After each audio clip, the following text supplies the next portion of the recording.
introduced to lobster.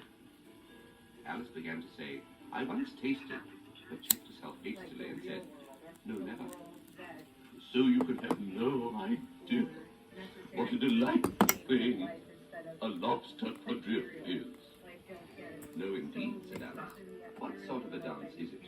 Why, said the Gryphon, you first form into a line along the seashore. 2 lines, cried the Mock Turtle. Seals, turtles, salmon, and so on. And then, when you've cleared all the jellyfish out of the way... That generally takes some time, interrupted the Gryphon. You advance twice. Each the lobster as a partner, cried the Gryphon. Of course, the Mock Turtle said. Advance twice. Set to partners. Change lobsters and retire in the same order, continued the Gryphon. Then, you know, the Mock Turtle went on, you throw the lobsters? Shouted the Gryphon with a bound into the air, as far out to sea as you can. Swim after them, screamed the Gryphon. Turn a somersault in the sea, cried the Mock Turtle, capering wildly about. Change lobsters again, yelled the Gryphon at the top of his voice. Back to land again. And that's all the first figure, said the Mock Turtle, suddenly dropping his voice, and the 2 creatures who had been jumping about like mad things all this time sat down again very sadly and quietly and looked at Alice. It must be a very pretty dance, said Alice timidly. Would you like to see a little of it? Said the Mock Turtle. Very much indeed, said Alice. Come, let's try the first figure, said the Mock Turtle to the Gryphon. We can do it without lobsters, you know. Which shall sing? Oh, you sing, said the Gryphon. I've forgotten the words. So they began solemnly dancing round and round Alice, every now and then treading on her toes when they passed too close, and waving their 4 paws to mark the time, while the Mock Turtle sang this very slowly and sadly. Will you walk a little faster, said a whiting to the snail. There's a porpoise close behind us, and he's treading on my tail. See how eagerly the lobsters and the turtles all advance. They are waiting on the shingle. Will you come and join the dance?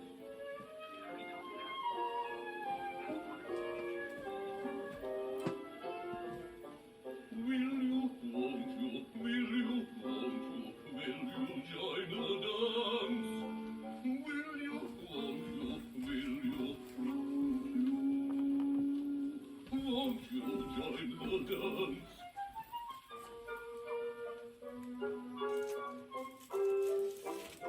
You can really have no notion how delightful it will be when they take us up and throw us with the lobsters out to sea.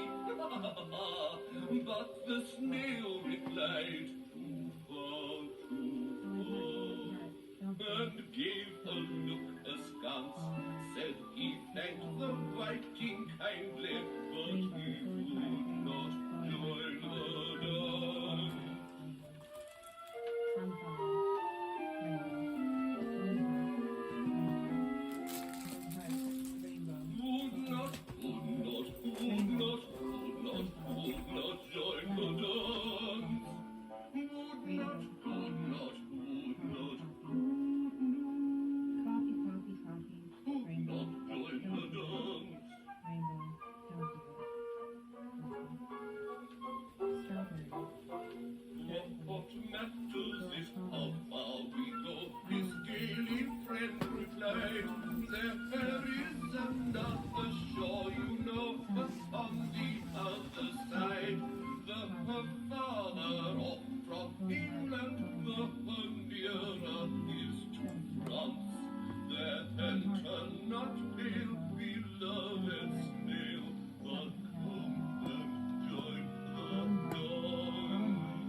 Will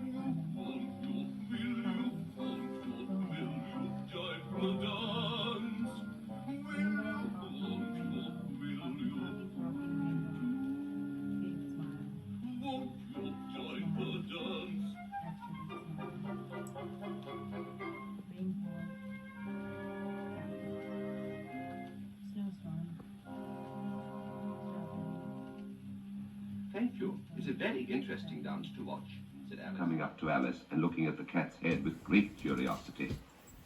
It's a friend of mine, a Cheshire cat, said Alice. Allow me to introduce it. I don't like the look of it at all, said the king. However, it may kiss my hand if it likes. I'd rather not, the cat remarked. Don't be impertinent, said the king, and don't look at me like that. He got behind Alice as he spoke. A cat may look at a king, said Alice. I've read that in some book, but I don't remember where. Well, it must be removed, said the king very decidedly, and he called to the queen, who was passing at the moment. My dear, I wish you would have this cat removed. The queen had only one way of settling all difficulties, great or small. Off with his head, she said, without even looking around. I'll fetch the executioner myself, said the king eagerly, and he hurried off. Alice thought she might as well go back and see how the game was going on, as she heard the queen's voice in the distance screaming with passion. She had already heard her sentence 3 of the players to be executed. But it doesn't matter much, thought Alice, as all the archers are gone from this side of the ground. So she tucked it away under her arm, that it might not escape again, and went back to have a little more conversation with her friend. When she got back to the Cheshire Cat, she was surprised to find quite a large crowd collected round it. There was a dispute going on between the executioner, the king, and the queen, who were all talking at once, while all the rest were quite silent and looked very uncomfortable. The moment Alice had cut off a head, unless there was a body to cut it off from. That he had never had to do such a thing before, and he wasn't going to begin at his time of life. The king's argument was that anything that had a head could be beheaded, and that you weren't... "'Tis so," said the Duchess, "and the moral of that is, oh, 'tis love that makes the world go round." Somebody said, Alice whispered, that is done by everybody minding their own business. Ah, well, it means much the same thing, said the Duchess, digging her sharp little chin into Alice's shoulder, as she added, and the moral of that is, take care of the sense, and the sounds will take care of themselves. How fond she is of finding morals in things, Alice thought to herself. I dare say you're wondering why I don't put my arm round your waist, said the Duchess after a pause. The reason is that I'm doubtful about the temper of your flamingo. Shall I try the experiment? He might bite, Alice cautiously replied, not feeling at all anxious to have the experiment tried. Very true, said the Duchess. Flamingos and mustard both bite, and the moral of that is, birds of a feather flock together. Only mustard isn't a bird, Alice remarked. Right as usual, said the Duchess. What a clear way you have of putting things. It's a mineral, I think, said Alice. Of course it is, said the Duchess, who seemed ready to agree to everything that Alice said. There's a large mustard mine near here, and the moral of that is, the more there is of mine, the less there is of yours. Oh, I know, exclaimed Alice, who had not attended to this last remark. It's a vegetable. It doesn't look like one, but it is. I quite agree with you, said the Duchess. And the moral of that is, be what you would seem to be. Or, if you'd like to put it more simply, never imagine yourself to be otherwise than what it might appear to others, that what you were, or might have been, was not otherwise than what you had been would have appeared to them to be otherwise. I think I should understand that better, Alice said very politely, if I had it written down, but I can't quite follow it as you say it. There's nothing to what I could say if I chose, the Duchess replied in a pleased tone. Pray don't trouble yourself to say it any longer than that, said Alice. Oh, don't talk about trouble, said the Duchess. I make you a present of everything I've said as yet. A cheap sort of present, thought Alice. I'm glad they don't give birthday presents like that. But she did not venture to say it out loud. Thinking again? The Duchess asked, with another dig of her sharp little chin. I've a right to think, said Alice sharply, for she was beginning to feel a little worried. Just about as much right, said the Duchess, as pigs have to fly, and the moon... But here, to Alice's great surprise, the Duchess's voice died away, even in the middle of her favourite word, moral, and the arm that was linked to hers began to tremble. Alice looked up, and there stood the Queen in front of them, with her arms folded, frowning like a thunderstorm. A fine day, Your Majesty, the Duchess began in a low, weak voice. Now I give you fair warning, shouted the Queen, stamping on the ground as she spoke. Either you or your head must be off. and that in about half no time. Take your choice. The Duchess took her choice and was gone in a moment. Let's go on with the game, the Queen said to Alice, and Alice was too much frightened to say a word, but slowly followed her back to the croquet ground. The other guests had taken advantage of the Queen's absence and were resting in the shade. However, the moment they saw her, they hurried back to the game, the Queen merely remarking that a moment's delay would cost them their lives. All the time they were playing, the Queen never left off quarreling with the other players and shouting, "Off with his head!" or "Off with her head!" Those whom she sentenced were taken into custody by the soldiers, who of course had to leave off being archers to do this, so that by the end of half an hour or so, there were no archers left, and all the players, except the King, the Queen, and Alice, were in custody and under sentence of execution. And the Queen left off, quite out of breath, and said to Alice, "Have you seen the mock turtle yet?" "No," said Alice. "I don't even know what a mock turtle is." "It's the thing mock turtle soup is made from," said the Queen. "I never saw one or heard of one," said Alice. "Come on, then," said the Queen, "and he shall tell you his history." As they walked off together, Alice heard the King say in a low voice to the company generally, "You are all pardoned." "Come, that's a good thing," she said to herself, for she had felt quite unhappy at the number of executions the Queen had ordered. They were very soon upon a griffin, lying fast asleep in the sun. If you don't know what a griffin is, look at the picture. "Ah, lazy thing," said the Queen, "and take this young lady to see the mock turtle and to hear his history. I must go back and see after some executions I have ordered." And she walked off, leaving Alice alone with the griffin. Alice did not quite like the look of the creature, but on the whole, she thought it would be quite safe to stay with it as to go after that savage Queen. So she waited. The griffin sat up and rubbed his eyes. Then it watched the Queen till she was out of sight. Then it chuckled. "What fun!" said the griffin half to itself, half to Alice. "What is the fun?" said Alice. "Why, she," said the griffin. "It's all a fancy, that. They never execute nobody, you know. Come on." "Everybody says, 'Come on,' here," thought Alice, as she went slowly after it. "I never was so ordered about before in all my life. No." They had not gone far before they saw the mock turtle in the distance, sitting sad and lonely on a little ledge of rock. And as they came nearer, Alice could hear him sighing as if his heart would break. She pitied him deeply. "What is his sorrow?" she asked the griffin. And the griffin answered, very nearly in the same words as before, "It's all his fancy, that. He hasn't got no sorrow, you know. Come on." So they went up to the mock turtle, who looked at them with large eyes full of tears, but said nothing. "This here young lady," said the griffin, "she wants for to know your history, she do." "I'll tell it her," said the mock turtle, in a deep, hollow tone. "Sit down, both of you, and don't speak a word till I've finished." So they sat down, and nobody spoke for some minutes. Alice thought to herself, "I don't see how he can ever finish if he doesn't begin." But she waited patiently. "Once," said the mock turtle at last with a deep sigh, "I was a real turtle."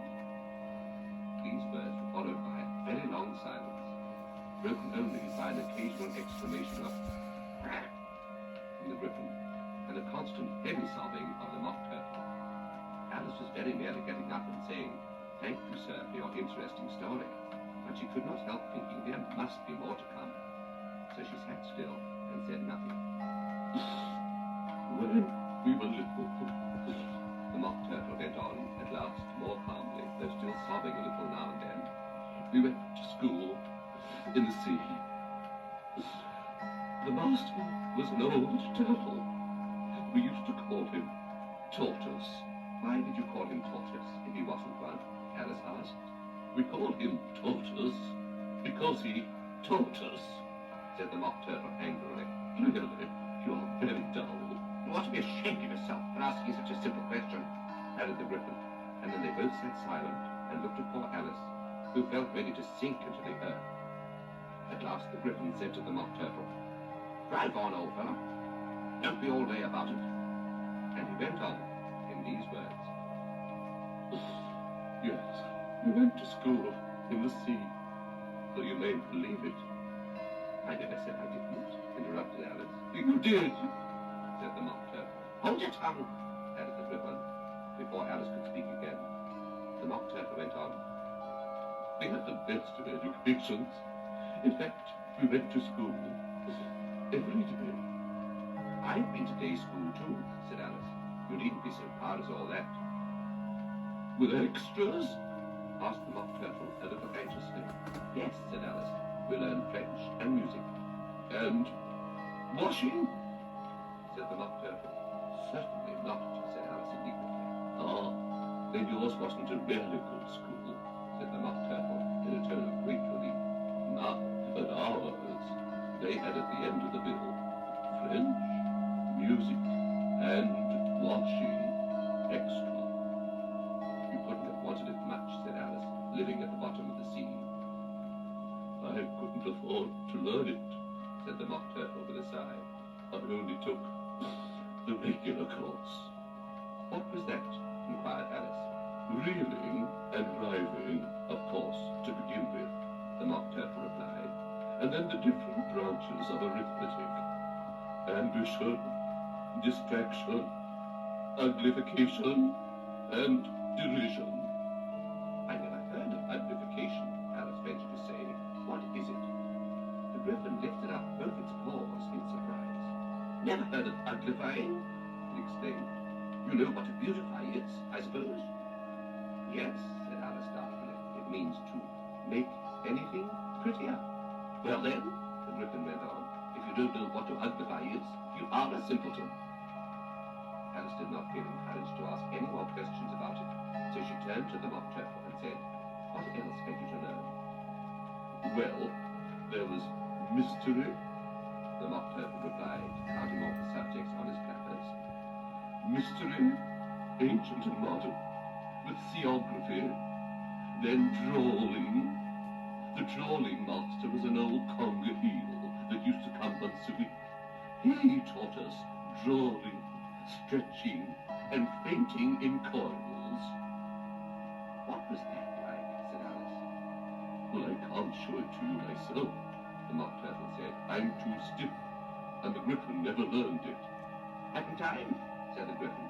"I went to the classical master, though. He was an old crab, he was." "I never went to him," the Mock Turtle said with a sigh.